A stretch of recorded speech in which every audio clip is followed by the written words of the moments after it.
जनाब न्यूटन एक पेड़ के नीचे बैठे थे। उन पर सेब आकर गिरा और उन्होंने सोचा, अरे ये नीचे कैसे आया?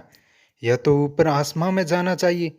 फिर उन्होंने गुरुत्वाकर्षण की 17वीं शताब्दी में 1687 ईस्वी में खोज की, मानो पहले गुरुत्वाकर्षण कहीं गुम हो गया था। इन्होंने इसे गुरुत्वाकर्षण नाम दिया और न्यूटन साहब गुरुत्वाकर्षण के जनक या फादर ऑफ ग्रेविटेशनल फोर्स कहलाए। नमस्कार साथियों, मैं हूं दिलगीर और आज हम बात करेंगे प्राचीन विज्ञान के बारे में। लेकिन क्या आप ये बात जानते हो कि भारत में इससे हजारों वर्षों पहले गुरुत्वाकर्षण का ज्ञान था? शायद आप नहीं जानते, जानते होंगे तो भी आप यकीन नहीं करते हैं। आइए इसका जिक्र करते हैं। सबसे पहला है कि 7वीं सदी ईसा पूर्व में एक व्यक्ति हुए ब्रह्मगुप्त, जो राजस्थान से थे।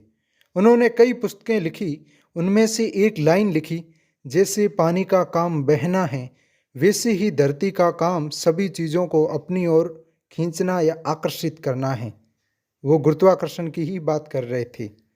दूसरा यदि उदाहरण ले, वह है ईसा की 5वीं या 6ठी शताब्दी में खगोल शास्त्री हुए वराहमिहिर, जो चंद्रगुप्त द्वितीय के नवरत्नों में से एक थे। उन्होंने बताया, कोई ऐसी शक्ति है जो चीज़ों को पृथ्वी से चिपकाए रखती है। इसी शक्ति को आज गुरुत्वाकर्षण कहते हैं।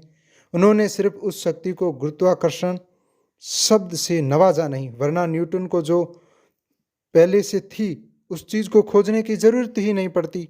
और अंतिम है 12वीं सदी में हुए भास्कर द्वितीय।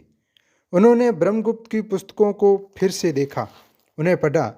उन्होंने इस शक्ति को शब्द दिया गुरुत्वाकर्षण। गुरुत्वाकर्षण शब्द इन्होंने ही दिया था। इन्होंने ही सिद्धांत शिरोमणि अपनी पुस्तक में इसका जिक्र किया है कि गुरुत्वाकर्षण क्या होता है इसके बारे में। तो अब आप जान गए होंगे कि पश्चिम से गुरुत्वाकर्षण का ज्ञान नहीं आया, बल्कि हमें तो इसके बारे में बहुत पहले से ही पता था। यदि ये वीडियो आपको अच्छा लगा तो हमारे चैनल को सब्सक्राइब कर लीजिए।